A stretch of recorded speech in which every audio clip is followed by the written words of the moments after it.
This guy is not a fluke. Just because Kyle Shanahan's running a good system and just because he's surrounded by really good players, does it help? Of course. But all good players are surrounded by other good players, especially at the quarterback position. Like, that's the nature of the game. So we've said for 2 years now, like, don't throw this guy in that he's a system quarterback, a product of the system, a product of the talent. This guy can flat out play quarterback at a high level.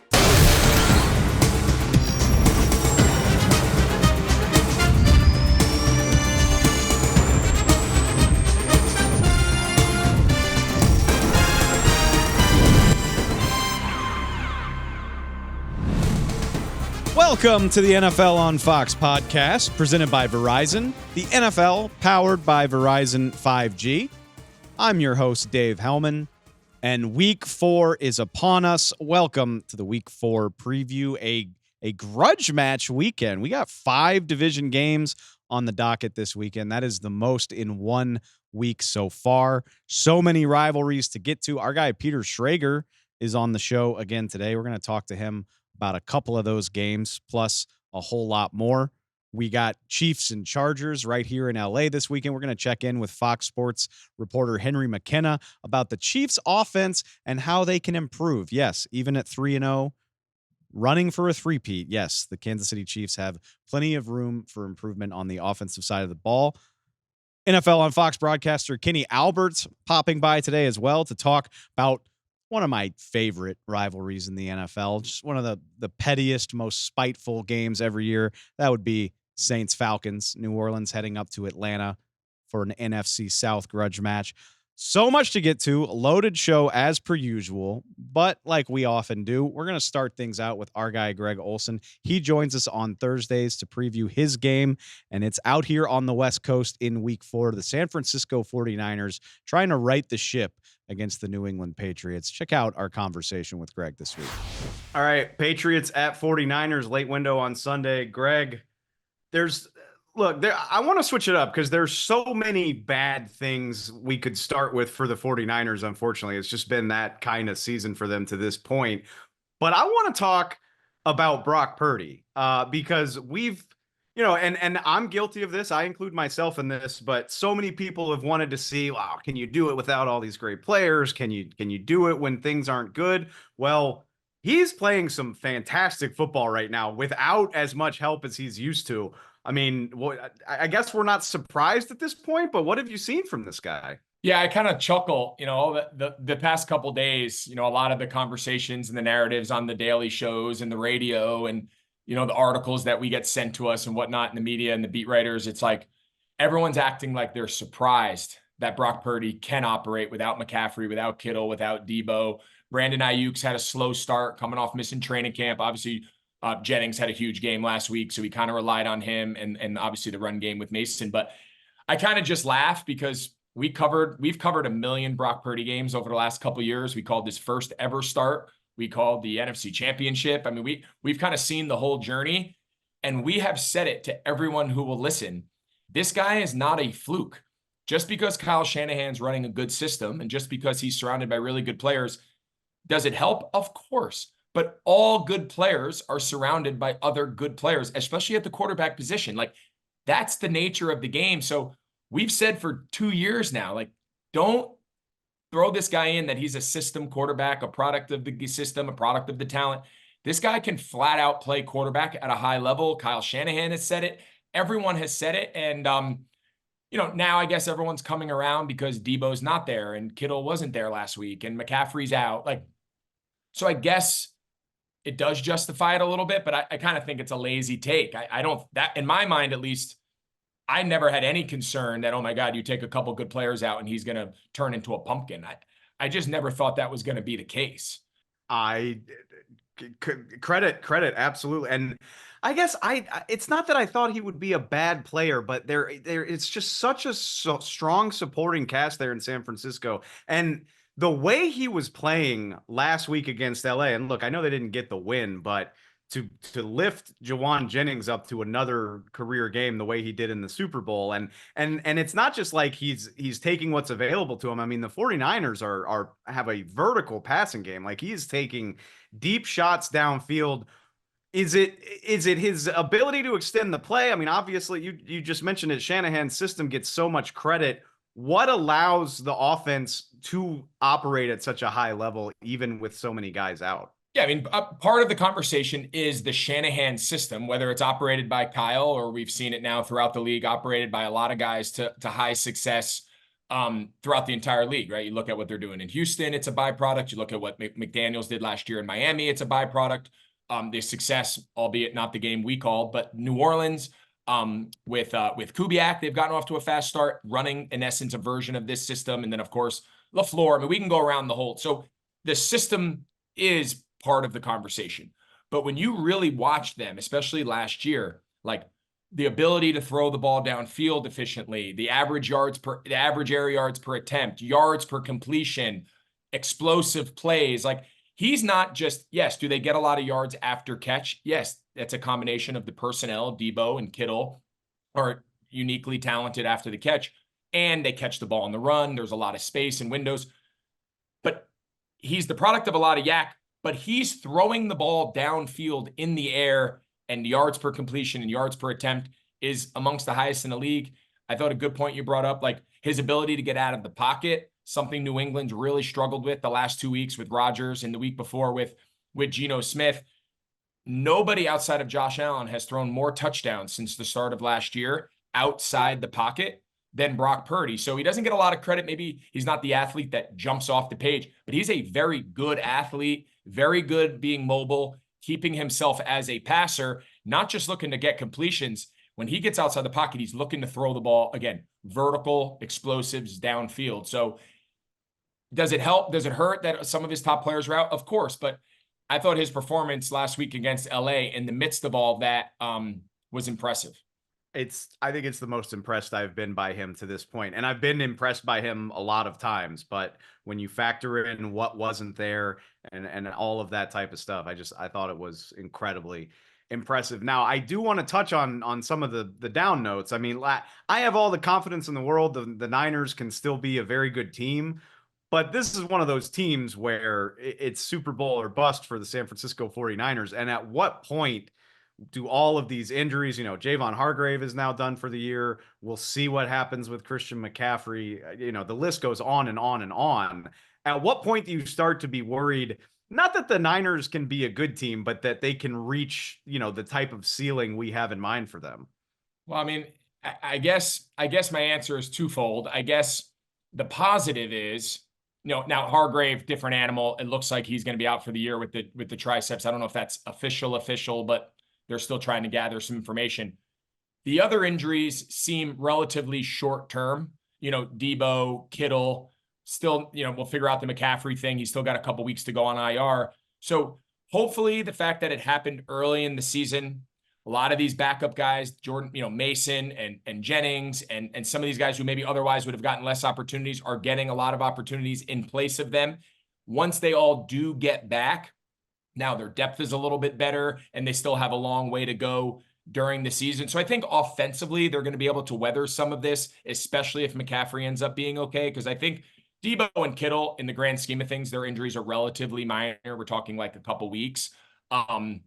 Christian's a little bit more of an unknown right now with what we know. So I think those guys coming back and building the depth behind them will serve them well as the season goes on. And then defensively, they got Hufanga back last week, his first start after being hurt. At some point, does Greenlaw come back from the Achilles he popped last year in the Super Bowl? Is that midseason? Is that back half the season? There's reinforcements coming. They just got to keep it alive, stay in that NFC West race, and just buy some time for some of these injured guys to fall back into place. Yeah, this definitely feels like one of those teams where you have to remember that the season goes in chapters, and what's going on in September might not be an issue by December. We'll see. On the Patriots side of this, I'm so curious by how they function. Thursday against the Jets, they were surprisingly feisty in the first 2 weeks, but that week 3 game, they looked a lot like the team that people thought was going to struggle this year. And it feels to me like it starts with their offensive line. In season, from week to week, you get 6 days between games. How can the Patriots sort of work around that? How can they keep that from being something that sinks them the way we saw against the New York Jets. Well, yeah, I think offensively speaking, the offensive line is clearly the issue. They started 2 rookies in that Thursday game you mentioned due to some injuries to their starters at left guard and left tackle. So can they get some of those guys back? I know they practiced in a limited fashion yesterday. Can they get back into the mix and just get some more experience, get some of the rookies back to reserve places? I think that would help because, listen, right now, the formula for playing New England is very clear. You're going to load up and try to stop Stevenson in the run game, and you are going to be super aggressive blitzing Jacoby Brissett because they can't block anybody in the pressure systems, right? So they let up the highest amount of pressures in the league, and they know they want to be a one-man show. And listen, their run game the first 2 weeks was excellent. And a lot of it's yards after contact. A lot of it is missed tackles and force miss. They have the talented backs. Overload the run, send guys at the quarterback, and make them beat you. And I think the Jets kind of perfectly implemented that scheme and style last Thursday. And they had a lot of trouble. Obviously, for anyone who watched the game, it was a bit of a struggle. So can they get healthy at the offensive line? Can they develop enough of a pass game that they can keep teams honest and they don't just overwhelm them in pass rush and overwhelm them defending the run? So I think there's some things schematically they can do to help Jacoby and just give them some time, give them a little ability to operate. Because I don't care who you are, the amount of pressure and the hits and the pressures he took last Thursday against the Jets with the amount they blitzed him. It's a very hard way to function. It was brutal, which look, and it's not my job to make a quarterback decision for the Patriots, but I'm so curious about how you weigh the factors when when you have a 2 quarterback situation like the Patriots do. We talk so much about don't put Drake May out there behind that offensive line. At the same time, Drake May has a level of athleticism that, in my mind at least, maybe that would make it easier to deal with some of that stuff. Where do you fall on that topic of does Drake May need to be staying away from that situation, or could that maybe give them a boost? So 9 out of 10 times, I'm going to err on you draft a guy high in the first round, you got to play him. Barring he's playing behind Aaron Rodgers, like Jordan Love, or barring a situation like that where you're playing behind a legitimate Hall of Fame type dude. For everybody else, I'm of the belief that twofold. A, these guys got to play and they've got to develop. They've got to get some scars. They got to get some moments. They got to teach. You can only do so much in practice. And team-wise, you don't want to be again, Green Bay's a unique example, but they only got Jordan Love on a rookie contract for 1 year, and then they had to make him the highest paid player in league history. So there is an element of your young quarterback, is why everybody wants a young quarterback, is because you get 4 years of them relatively at a discounted price compared to the market of quarterbacks.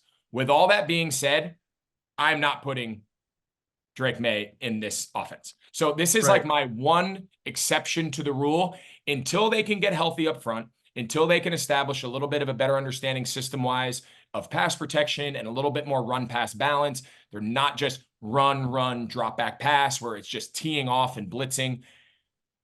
I just think I don't know what he would really do differently than Brissett. I mean, he came in at the end of that game, albeit for 15 snaps, and it was no different. He's being hit. He's running for his life. He's trying to escape. That is a hard environment for any. I don't want Jacoby Brissett to get knocked around either. It's my one. I wouldn't say this very often, but it's my one time where I take a look at the entire situation and I say it might be best that while they're figuring things out offensively, especially up front, that it's not Drake May behind center and stunting some of his development. Yeah, whatever opinions I had about that went out the window when I was watching the Jets just tee off on Jacoby Brissett the other night. And I'm guessing it's going to be a similar challenge on Sunday. Guys nobody but Nick Bosa lining up against you this weekend. Leonard Floyd, maybe. We'll see how the Patriots handle it. 1:05 Pacific time, 4:05 Eastern time. Greg, have a great call, man. As always, we appreciate it. All right. Thanks, buddy. Thanks again to Greg Olsen for joining us, and let's just keep the good times rolling. Peter Schrager hopped on as well for the cheat sheet, in which we preview several of the week's biggest matchups. Couple really good ones on Sunday that we talked to Peter about, but also a huge division rivalry happening in his neck of the woods tonight. Thursday Night Football is Cowboys at Giants. Of course, we had to talk to Peter about that as well. Everything in between. So much good stuff in this conversation. Check it out. All right, Peter. Of course, we're going to hit on a couple of the biggest games on Sunday. But this is a week where the stars are truly aligning because this is publishing on a Thursday morning.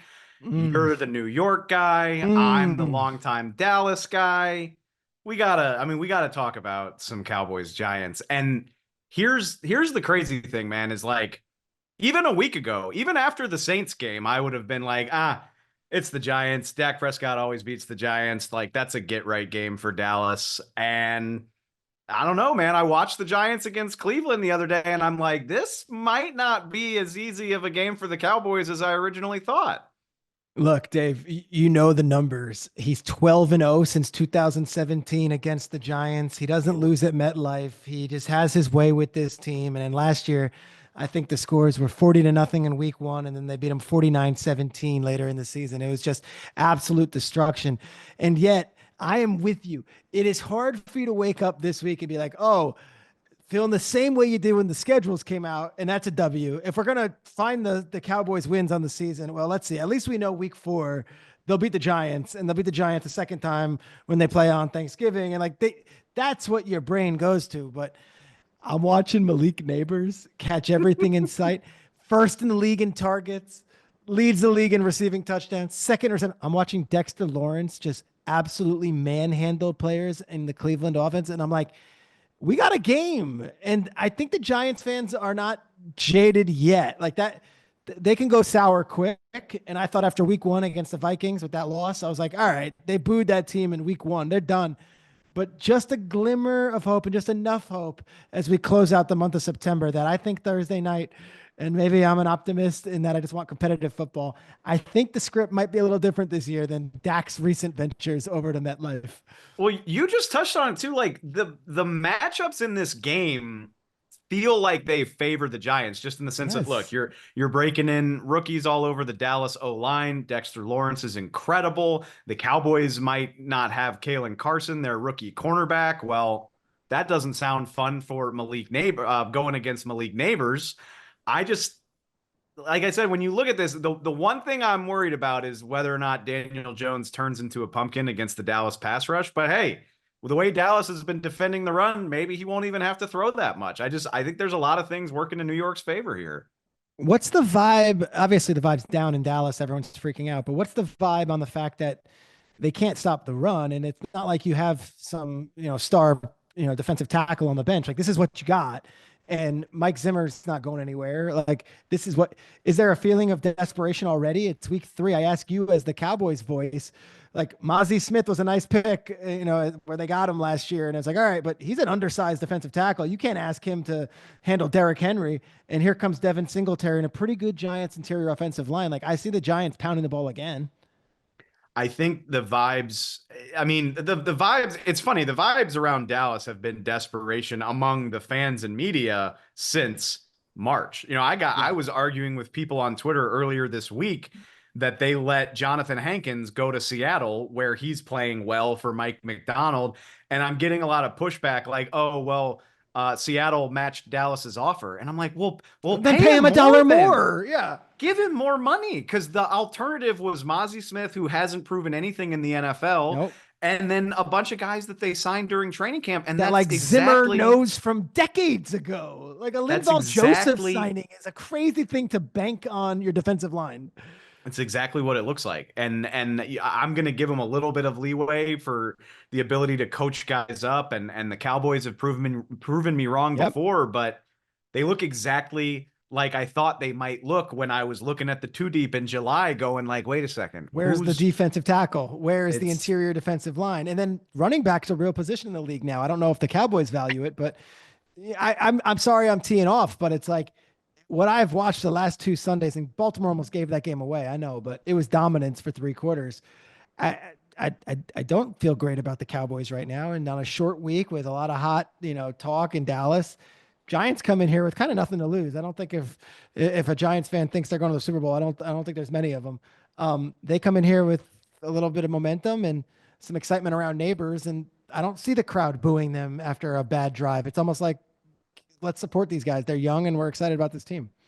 They might not win the Super Bowl, but if they beat a Dak-led Cowboys team for the first time since 2016, I feel like that would be plenty of reason to celebrate among the Giants nation. Did you see? I don't get into all of it, but a producer on the Good Morning Football show was like Trayvon Diggs and Neighbors going back and forth. Do you have anything on that? Because I didn't see it, but I also don't know like what to make of that.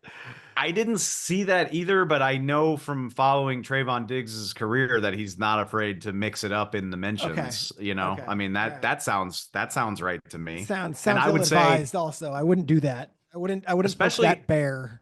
Trayvon Diggs hasn't been he certainly hasn't been bad, but this is a guy coming off an ACL tear. That was another thing I was worried about for the Cowboys, where I'm like, we're ready. Trayvon Diggs is just going to be 11 pick all pro lockdown guy from day one. But Deron Bland is going to be healthy and is going to get 5 pick sixes. Like, no, that was freakish stuff last year, and you can't bank on everyone to be healthy. Okay, we can go on and on about the Cowboys because who knows?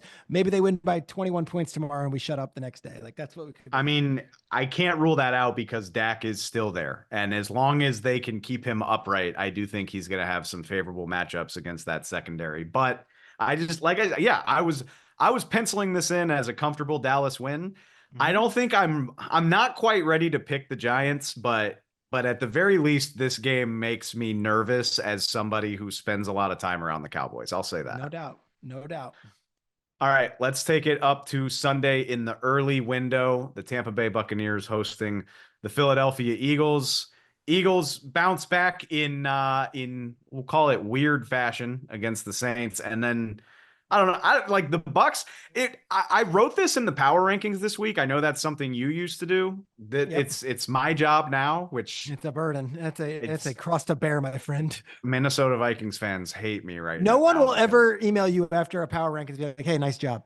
Let me just tell you that. Like, there's not no one will ever tell you did well. If you're looking for an attaboy, it's not doing power rankings, and yet it's the most clicked on stuff, and it's huge for fan engagement. The great conundrum of our time is everybody hates the power rankings, but they keep reading them. Like not to make that the point, but the thing that scared me about the Bucs was like, okay, you're gonna lose in the NFL, obviously, but like in week 3, players and coaches are basically like, Denver wanted it more than us. Denver took it to us from the get-go. And I was like, guys, it's mid-September. How did we get lulled into a false sense of confidence after 2 games? That seems a little early to me. Yeah, look, this was one where coming in, there was some hints of, wait a second, Vita Vea's out. They're missing their offensive line, 2 guys, and they're coming in after getting crowned by everybody. In comes Denver, desperate. Sean Payton wins the toss and says, we'll take the ball, which no one does anymore. And then they take the ball and they march right down the field and score. And then they score again. And it's like, that's all she wrote. One of those locomotive games where it's like, all right, Tampa just wasn't here today. They weren't ready to play. How do you bounce back? Now, some interesting parts to this game. Tampa's beaten Philly recently. They beat him in the playoff game last year. So it's not like Baker's coming in here and it's like, ooh, the big bad Eagles. Like, he gets it. He knows who he's against. 2, I like Tom Brady on the call. I think that adds a little elevation here. Let's add back in Tampa. Back in Tampa, and of course the Eagles, the team that took a Super Bowl win from him. We'll see if there's anything there as far as insight he goes against, preparing against the Eagles. But I also look at Philly back against the wall in New Orleans. Nobody believed him. Sirianni makes several head scratching decisions with the clock management and with fourth quarter, deciding to do this, and on 4th down, like, we're going to go for it on this instance, but then we're going to kick a 60-yard field goal in a different one. There's no rhyme or reason, it feels like, and yet they got the win. And after the game, Chauncey Gardner-Johnson, who you know well, running his mouth in the locker room, like, we're the best team in football. And Saquon afterwards saying, when we saw Devontae Smith get hit, we got angry and we galvanized. Like, I already feel this not dog masks necessarily, but this us against the world mentality with the Eagles, where on national TV, I could see them saying, all right, we've been in 3 tight games. Let us blow the doors off an opponent. Let us go into Tampa where we had this horrible loss last year, and let us run our business. I mean, we talk about matchups. The Bucs O-line has been a big problem. Luke Gadecki's been out at right tackle, and his replacement has had a tough go of it. Watching what Jalen Carter did to the Saints, I can't rule out a repeat performance, especially, like I said, I mean, 4 of the Bucs starters are allowing, like, I mean, Baker Mayfield's been sacked 13 times already this season. And That doesn't Denver seem like a isn't sustainable exactly the number. 76 Steelers. You know what I mean? Like the No, Broncos were no. living in the backfield. Maybe it's a 1 week thing. And that's fine, and we'll see. And I like that center, Graham Barton, the rookie. Like I like what they have, and obviously you got a perennial Pro Bowler, All Pro, and Wirfs. But it's like, all right, Bucks again, as we always do. 2 weeks in, is Baker the MVP, and then they crap the bed, and you're like, all right, we have to go back to the drawing board here. And this is a good test game, especially national TV and the whole deal that goes with it. And then this Eagles team that I think is going to come in really hungry to back up what they did last week. Shocker of shockers, I'm digging real deep in the narrative well here.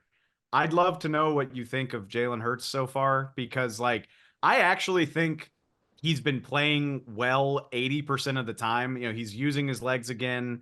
He dug them out of that situation in New Orleans last week. He threw the ball well considering AJ Brown was out. And then 6 turnovers through 3 games. I mean, he's not quite Will Levis, but that is not a sustainable number. And you're not going to get where you want to go if your quarterback's averaging 2 turnovers a week. But I still think he's been largely encouraging. Like, where do we fall on Jalen Hurts? Like, you don't want to give grace to a guy who makes $60 million and is like, the face of a franchise and is nearly the Super Bowl MVP. It's not like this guy is some young kid. Like, you want to say, all right, you're Jalen Hurts. You've gotten paid. You've had the wins in the playoffs. You've had the skins on the wall. Like, go out and do it every week. And yet, new offensive coordinator, AJ Brown's injured.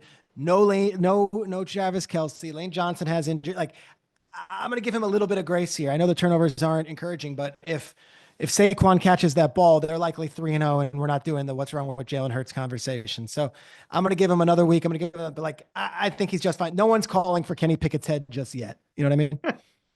No, I don't know that I'll ever be ready to see Kenny Pickett as long as Jalen Hurts is healthy. All right, let's finish it up. Probably, I think the game that I'm most excited for in week 3, and that is in the early slate up at Lambeau Field. I'm calling it the Aaron Jones Bowl. Like, nice. I know there's so many other storylines, but Aaron Jones off to a nice start for Minnesota, 228 rushing yards through 3 games. Going back to Green Bay. Josh Jacobs also having a nice season so far, but it is, I love that dynamic of a very beloved Packer very early in the season trying to get one on his old team. And that's such a unique situation. We've had Aaron Jones host Good Morning Football on NFL Network this offseason, and he has been a longtime guest since he was a rookie at a UTEP. A wonderful guy, like a face of the NFL, a Walter Payton Man of the Year nominee. He wanted to end his career as a Packer. He wanted to go back to Green Bay. They decide to spend big bucks and bring in a younger running back in Jacobs, which that's cool to them. They're looking to get over the hump, and maybe Jacobs they thought was a better chance. He then gets a call from Kevin O'Connell, and it's like, do you want a 1-year deal here? And he's been awesome in Minnesota, like a really cool story. He's one of those rare players that signed with a division rival and is going to go back to Green Bay and is going to get a standing ovation. Like, those fans love Aaron Jones. And even though he's playing for the hated team, they will give him a big ovation. Whether or not the Vikings can keep this thing going against Green Bay is another story. Is Jordan Love playing or not? We'll see. I said this last week on the Fox NFL kickoff show. He had 2 really good practices, and he was wearing this metal brace on his knee. And maybe he could have gone last week. They were safe. They went with Malik Willis, and they never had to worry about it. They blew out Tennessee. I would like to see Love, but knowing Matt LaFleur, that won't be known till 11:29 Eastern. They're not letting anything out early. Malik will get first string reps. So will he. And they're not going to let Flores have the advantage of knowing who's going to be quarterback. So that's a little chess game right here. I'd be shocked if Friday it comes out. Jordan Love starting. You're going to have to wait for Fox NFL kickoff, where I tell you at 11:29 a.m. who's getting the nod, because I think that's how close to the best they're going to keep it. I mean, gamesmanship forever, right? Like, it's always more entertaining. I'll ask you this though. I've been thinking about it all week. I mean, the Packers aren't just staying afloat, like, they're thriving. 2 wins with Malik Willis is better than you could have ever hoped for. And I asked Jay Glazer this earlier in the week, and I mean, I get it. He's like, well, Jordan Love's the much better player. If he's healthy, he plays. But do you give any thought to the idea of like, hey, The man, marathon this season, no we're doubt. doing way better than anybody thought. Maybe Jordan just takes the seat for a week or two and really gets right before we even worry about this. I'm with Jay in that if that was the theory last week of let's give it another week and let's get him out there for Minnesota, that's why you would do that and why he didn't play last week if he was able to go. I don't know if you wait another week now and risk losing a game to Minnesota in the division, which would then be like a double burger, maybe a triple burger because it's your home game against them. I will say this story with Willis, even if it was just 2 weeks long, is such a cool deal. This was a beloved kid in the draft process, like a great guy. Goes in the third round. It's a little later than I think everyone thought who does the draft stuff. And there's this Rashomon type thing, or it's eye of the beholder. The old school football people would look at this and say he sucked in Tennessee and he stunk, and they gave him an opportunity. He played 3 games. He was awful. And then, Vrabel benched him during a preseason game, during a drive, because he couldn't see it anymore. And it's like, he stinks. The other side of it is Vrabel's a tough coach to play for.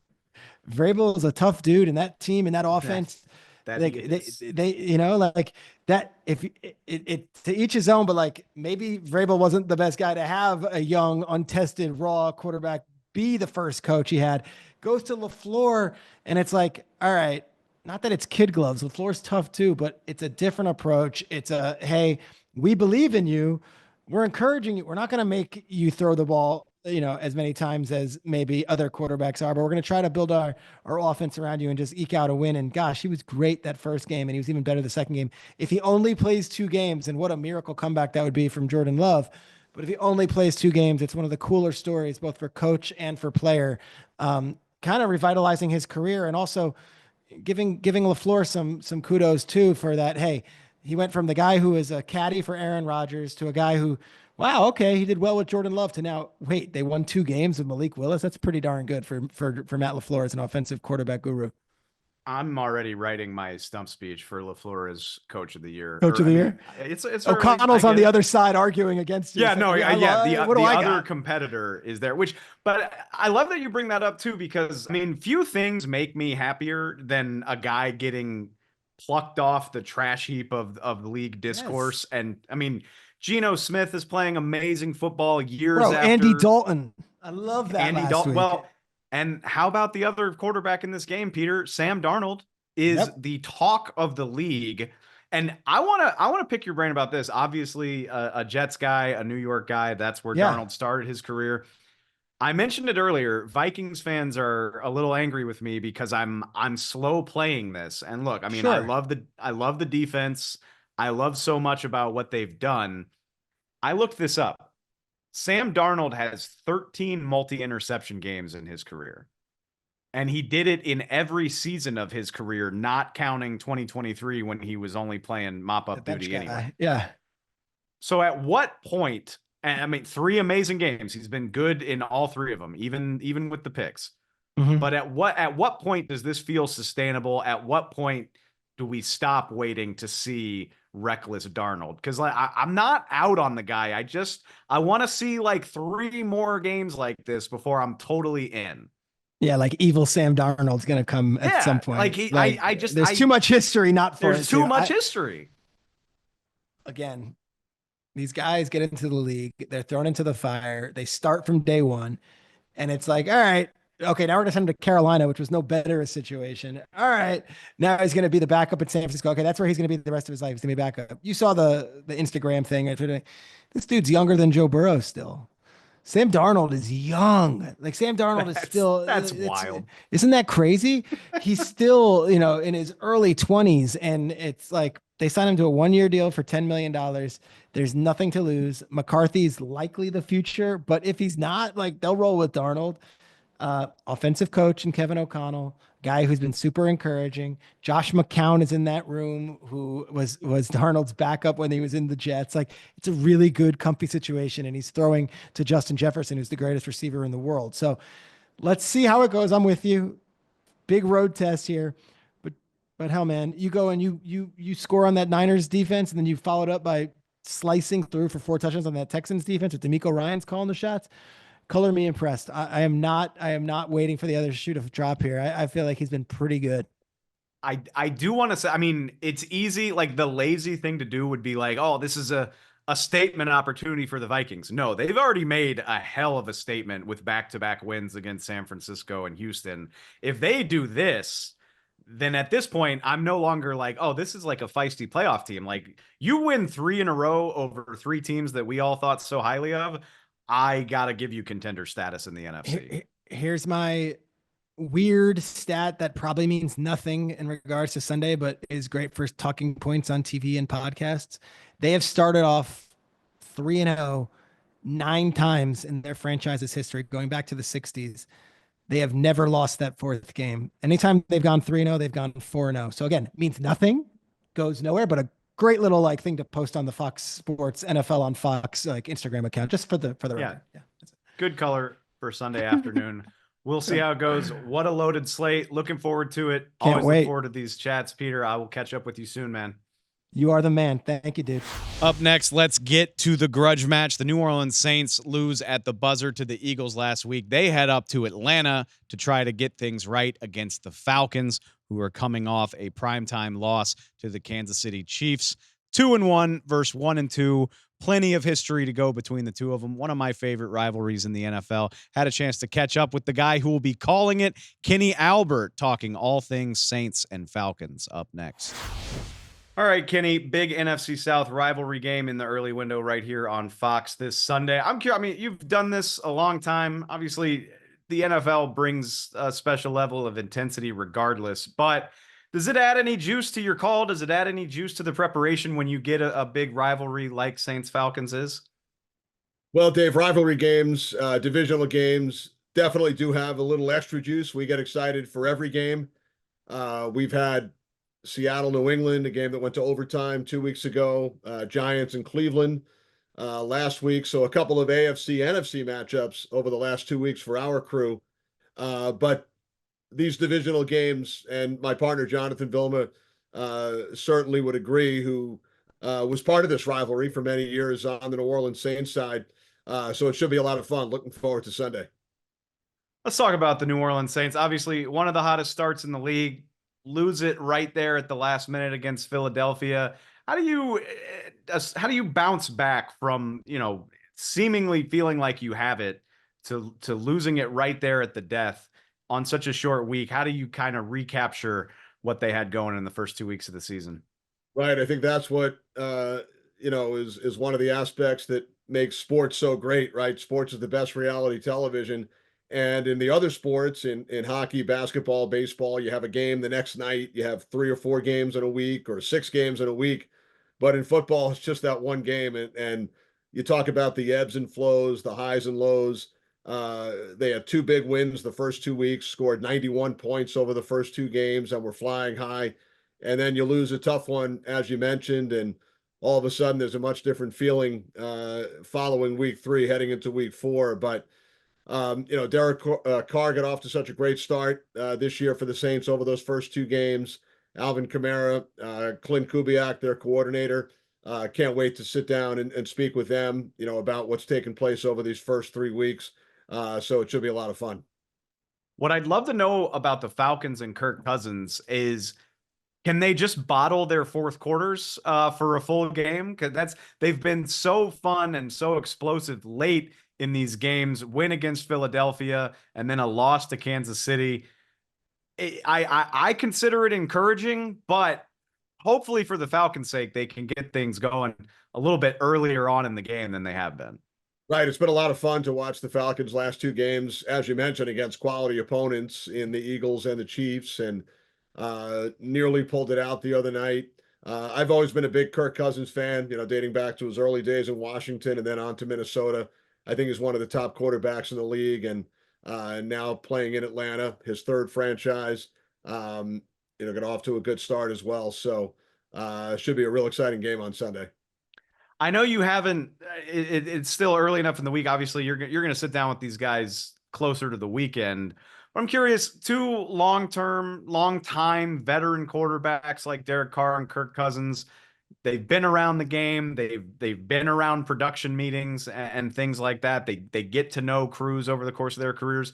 What's it like picking their brains? What do you hope to glean from guys like that who aren't just crucial to the matchup, but are so familiar with the rhythm of everything during the course of a game week as well? Right. No, they are. We pretty much every week sit down with the head coach, one of the coordinators, the quarterback, and a defensive player. And with both quarterbacks in this game, Kirk Cousins and Derek Carr, we've gone through the drill on numerous occasions. More so with Kirk since he's been in the NFC his entire Right. career. We hadn't done as many Derek Carr games, maybe a couple of Raider games here and there, both in Oakland and Vegas through the years. But now over the last few years, have had a bunch more Saints games. But they're both real good. I mean, most of them are. I go back to the early to mid 90s. 94 was my first season with Fox, and when I think back to some of the meetings that we've had, the production meetings, Brett Favre was always so great. He would sit with you for a half an hour or 45 minutes. And it wasn't all about football. A lot of it was about hunting and fishing and his family. But you never got the sense that he had anywhere to be, aside from in that room during the production meeting. Guys like Peyton and Eli Manning, their brains were like computers. They would remember plays from a game 5 or 6 years ago, the down and distance, who was on the field, the formation, what took place. Sean McVay's the same way. I know there have been some videos out there of Sean reliving plays from Photographic memory, absolutely. Coach, photographic memory. Funny story, a couple of years ago, we had a Browns Buccaneers game, and Tom Brady was the Tampa Bay quarterback. And I actually asked him a trivia question. I said, this is your 8th game starting against the Browns. Can you name the 7 different starting quarterbacks? I did some research during the week, and he got about 5 out of the 7. It was pretty impressive. You talk about the photographic memory as well, but these guys are both really good. Kirk Cousins has always been one of my favorites. Derek Carr has also been very cordial and pleasant to talk to through the years. I'm putting you on the spot a little bit, but do you have any trivia in mind for either of these guys when you get to sit down with them? You know what? It's still a little bit early in the week, so I don't have anything necessarily yet. I know that Kirk, hit the 40,000-yard mark. Derek Carr is 2 touchdowns away from 250 in his career, 2 touchdown passes away. So maybe we'll try and come up with something along those lines. It's a great rivalry regardless, but now, 2 veteran, very accomplished quarterbacks on each side of it just adds a little extra oomph to a game that already didn't need it, as we seek to sort out the pecking order in the NFC South early. Kenny, hope you have a great call with Jonathan Vilma, man, and we appreciate the time as always. Thanks, Dave. Really appreciate it. Up next, it's time for On the Road, presented by Honda. Dreams are unstoppable. Speaking of unstoppable, it's mid-September. Feels like a rite of passage at this point. The Buffalo Bills look unstoppable. They are going on the road to face the Baltimore Ravens on Sunday Night Football. And I mean, this is absolutely incredible. The Bills looking once again like the hottest team in the NFL through the first few weeks of the season. No Stephon Diggs, no problem. Josh Allen says it's a fun and wonderful thing when you got a bunch of guys that don't care about the stats. Maybe wasn't meant as a shot. Kind of sounds like a shot from Josh, but you know what? It is fun and wonderful watching the Buffalo Bills. Josh Allen's at 9 touchdowns through the first 3 weeks of the season, no interceptions, very good ball security, and the Bills are just blowing past people. Like, for all the talk of the Saints through the first 2 weeks, they scored 91 points, incredibly impressive. Second highest total in NFL history through 2 weeks. Well, the Bills blew past them with that 40 burger against Jacksonville on Monday night. They've scored 112 points in 3 games. It's the best in the league. Only them and the Saints have hit the 100-point mark through 3 games. They're averaging 37 points per game. It's video game stuff. And they're doing it by spreading the ball around to as many guys as possible. Josh Allen doesn't care where it goes. I don't think he cares who the defense focuses on. He's going to get the ball out, or he's going to do it his damn self. Either way, the results incredibly impressive. It's crazy how lopsided it's been too, because the other knock on the Bills was that their defense was going to take a step back without all this veteran star power, but you lose Matt Milano, you lose guys to injuries, you lose free agents. Does not seem to matter.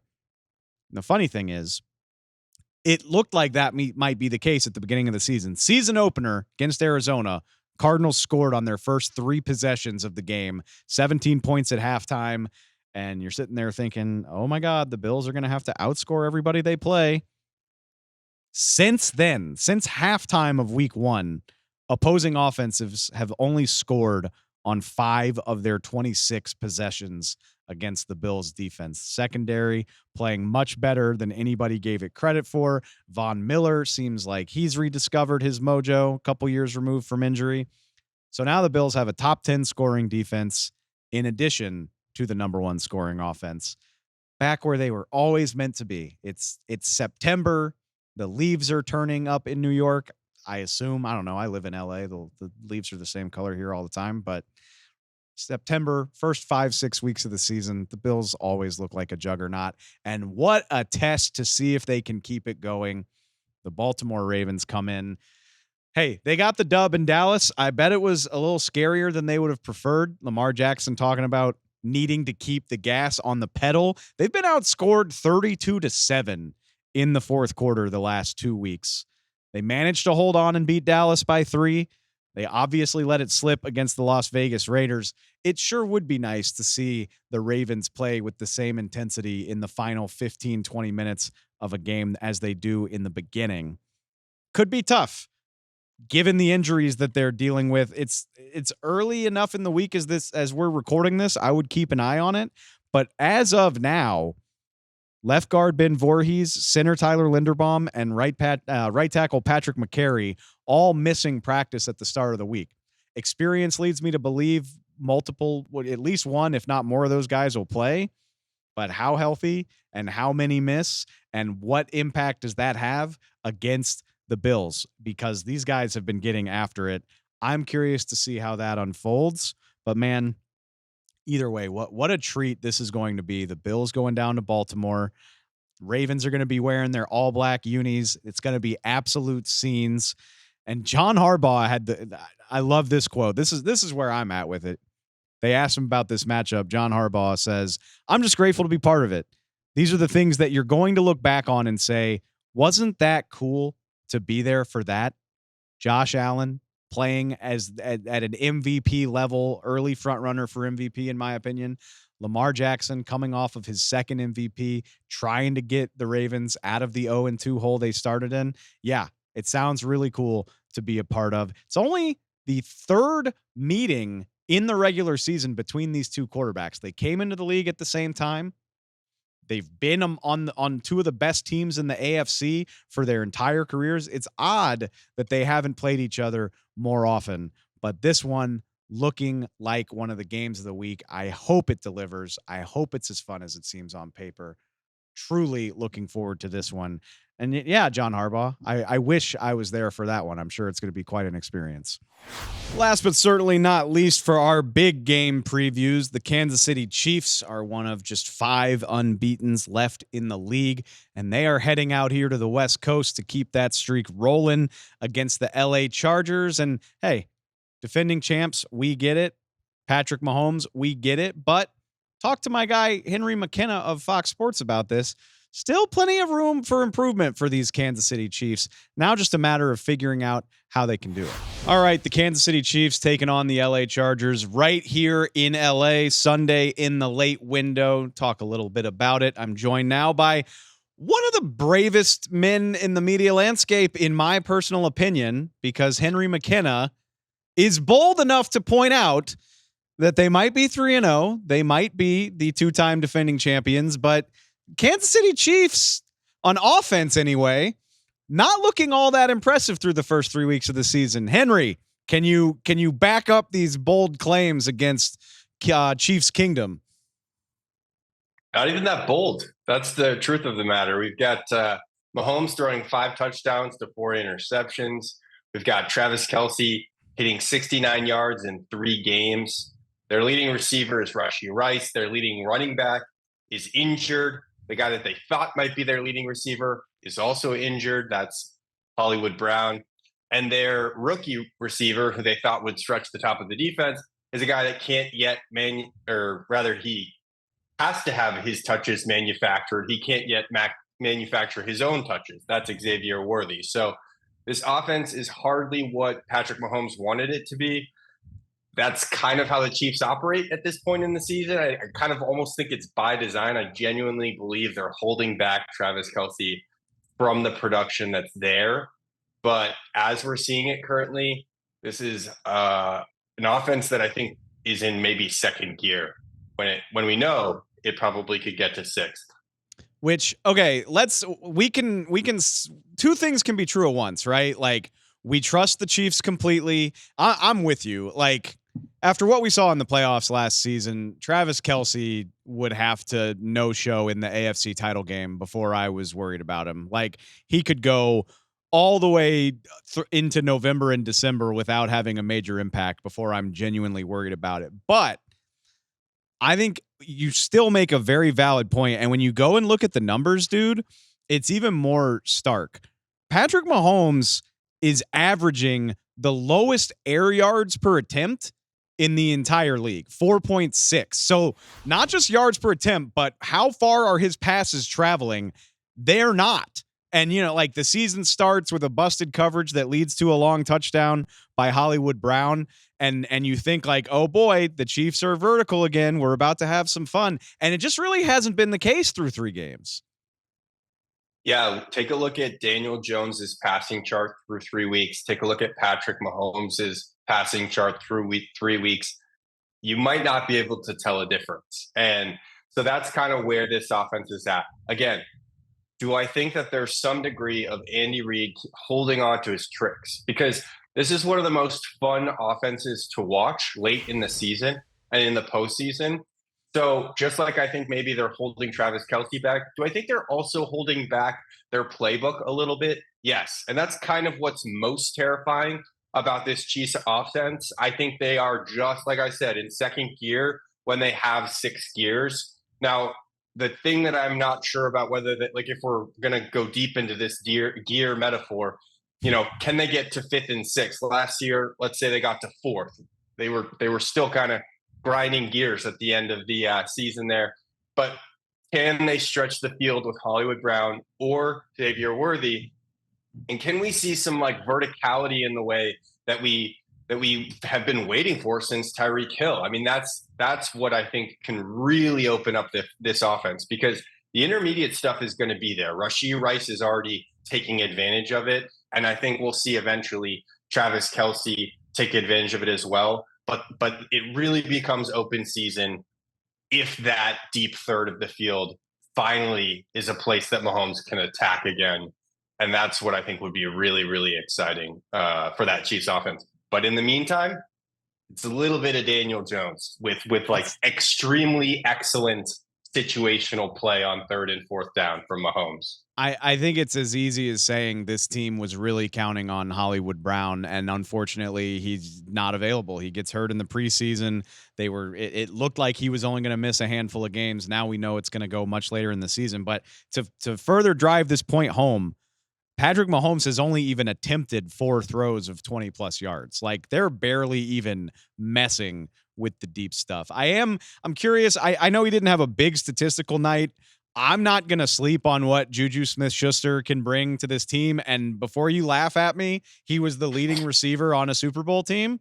So would it work in 31 other cities? No, it would not. But might it work in Kansas City? I have no problem believing that.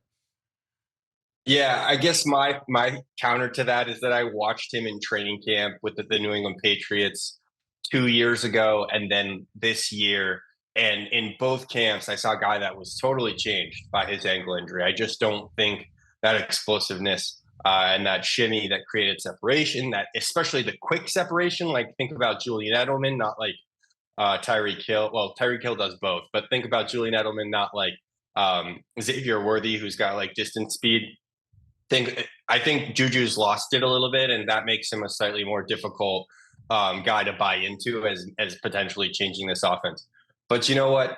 If there's any guy that will make lemonade out of a lemon like Juju Smith-Schuster, it is absolutely Patrick Mahomes. I think he's sort of like the anti-Tom Brady, where Brady used to kind of like make lemonade into lemons when it came to receivers, but Pat's the opposite. Mahomes he maximizes. Let me be clear. Juju is not going to take this offense vertical at this point in his career, but no, yeah, of course not. Juju can absolutely catch four balls for 58 yards and help the Chiefs get over the finish line, which we know that's all they need. They'll just putter around for a few months, and right when the games start mattering, I'm sure they'll be fine. It's kind of hard to assess where the LA Chargers are for this game. It sounds like Justin Herbert's optimistic he can play, but Joe Alt, the rookie right tackle, Rashawn Slater, their left tackle, both might miss. Injuries. Even with the new regime in LA, maybe it's in this franchise's DNA. I don't know. I mean, if Herbert's available, you never rule out a division matchup. The Chargers have given the Chiefs a lot of really great games over the years, but this feels like a tough week to try to figure out who the Chargers are. I was thinking that the Chiefs are kind of due for a regression game, be it like we've seen that they're struggling on offense. We've talked that down, but I also think their defense has been excellent, and in situational defense has been excellent. But I could see a team like the Chargers, who are so firmly committed to the run and time of possession, potentially maybe forcing another tight game for the Chiefs. It seems like they only play tight games, but maybe kind of like take control of a tight game, take the ball away from Mahomes in that second half when he tends to kind of just like do his Mahomes magic, Neo in the Matrix, like kind of bend the game to his will. And so I don't know, that would be the Chargers' way to victory, but I think it becomes absolutely infinitely harder if Justin Herbert isn't in the game and isn't operational. I think we saw him leave the game last week. I just kind of worry that that'll be the case. I kind of think the Chiefs are just going to go 4-0 here, which is crazy because like we talked about how the Patriots dynasty, many years ago used to use these first 4 games as an extension of the preseason. But those Patriots teams would go like 2-2, right? Like, think about Trent Dilfer saying they're not good anymore after they lost to the Chiefs. And then they go on to win the Super Bowl. These Chiefs are figuring everything out. They're like not throwing their fastball yet. And they're going to be 4-0 after 4 weeks. It's ridiculous how Pat Mahomes and Andy Reid can do this. There's levels to this stuff. And yeah, the Chiefs have the luxury of figuring things out on the fly and still winning games. Although this is my favorite stat going around right now. This season so far, NFL underdogs of bigger than 5.5 points, so basically touchdown underdogs, are 14-2 against the spread.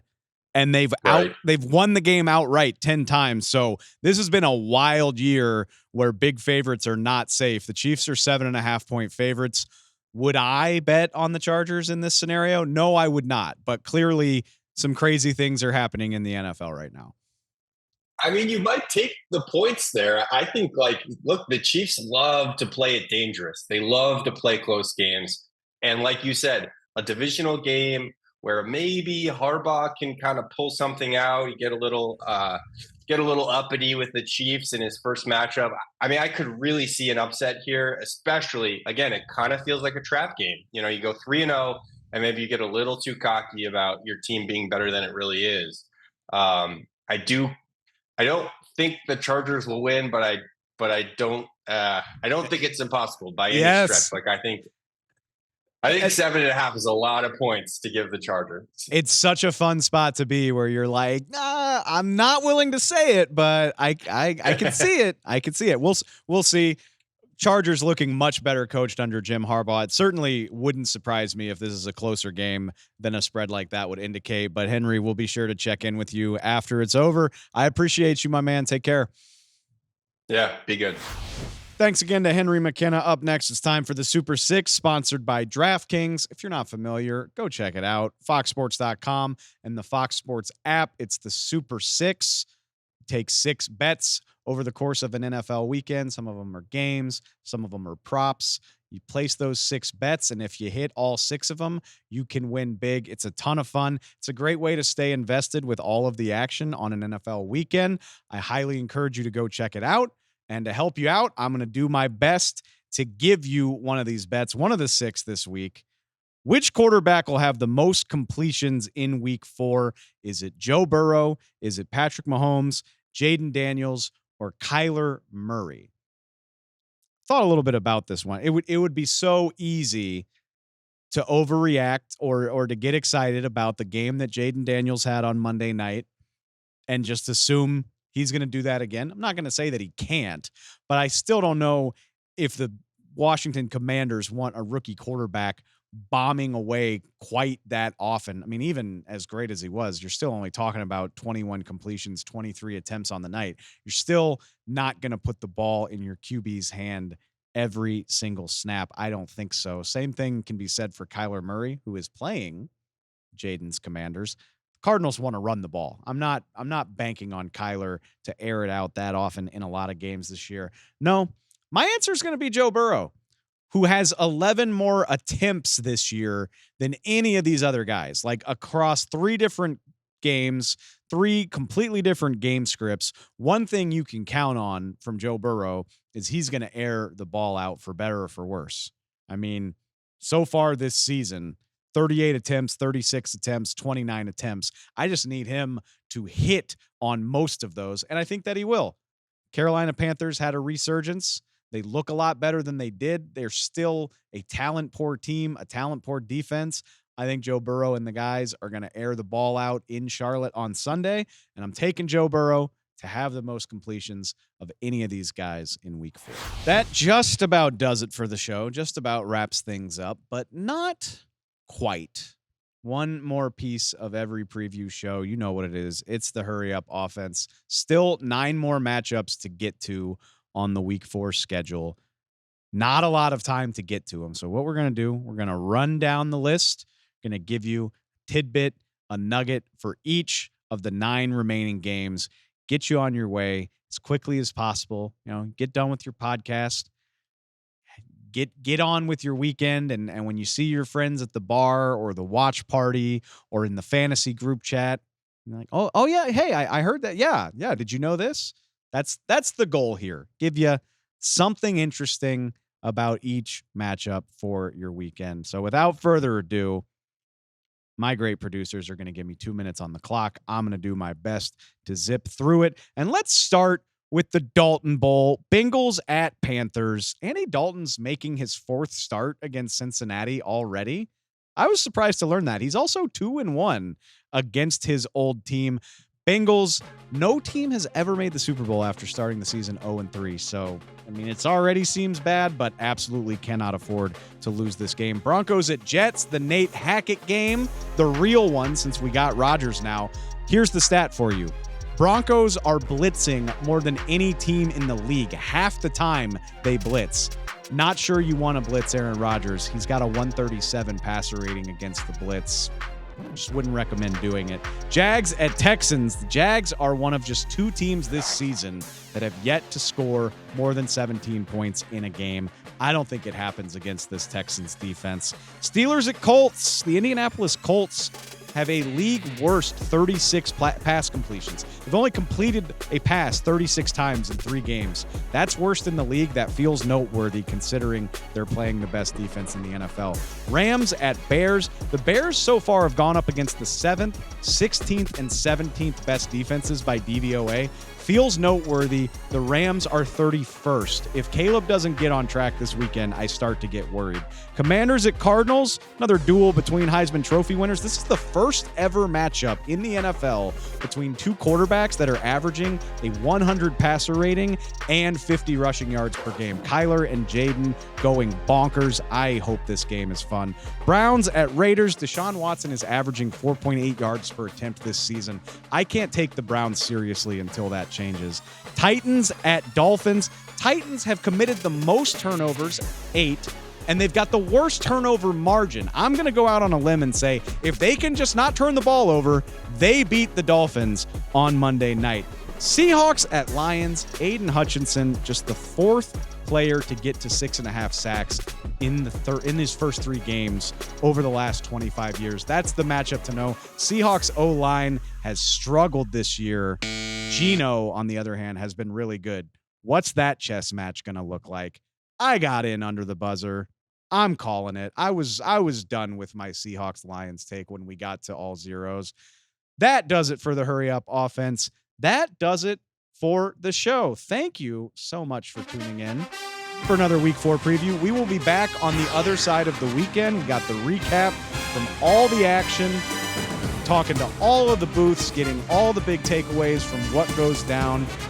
If you're not, please make sure you're subscribed. Spotify, on Apple Podcasts, wherever you get your pods, wherever you get your NFL news, you can find us there. And we will be in your feed on Monday with everything you need to know coming out of week 4.